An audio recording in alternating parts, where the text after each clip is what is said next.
Literally bite the bullet. कौन bite करता है बुलेट को भाई? लेकिन क्या होता है इसका मतलब? इडियोमेटिक एक्सप्रेशन है तो ऑब्वियसली इसका लिटरल मीनिंग तो हो नहीं सकता। तो क्या होता है इसका मतलब? आइए देखते हैं, साथ ही देखेंगे कुछ एग्जांपल्स भी। तो सबसे पहले तो बाइट द बुलेट का मतलब होता है कोई भी बहुत बड़ी कठिनाई या फिर दर्द का सामना करना। मतलब ये समझ लीजिए कि अगर आप कोई छोटी-मोटी चीज़ की बात कर रहे हैं, कोई छोटी-मोटी परेशानी हो गई, तो उसमें बाइट द बुलेट का इस्तेमाल नहीं करेंगे। कुछ मेजर क्राइसिस वाला सीन हो, तो उसमें आप बाइट द बुलेट का इस्तेमाल करिए।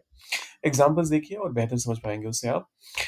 You'll have to take the tough decision and bite the bullet. तुम्हें कठिन निर्णय लेना होगा और इसका सामना करना होगा या फिर उससे जो तकलीफ होगी उसका सामना करना पड़ेगा। You'll have to take the tough decision and bite the bullet.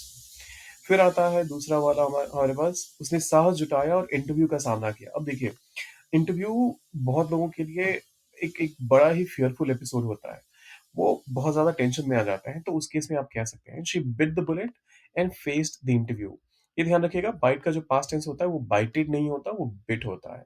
So she bit the bullet and faced the interview. उसने साहस जुटाया और इंटरव्यू का सामना किया। एक और है आप लोगों के लिए, it's time to bite the bullet and move on. अब साहस जुटाने और आगे बढ़ने का समय है। कई बार होता है ना कि आप एक कंफर्ट लेवल में हैं और आपको डर लगता है कि अगर मैं यहाँ से मूव करूँगा या करूँगी तो उससे परेशानी होगी।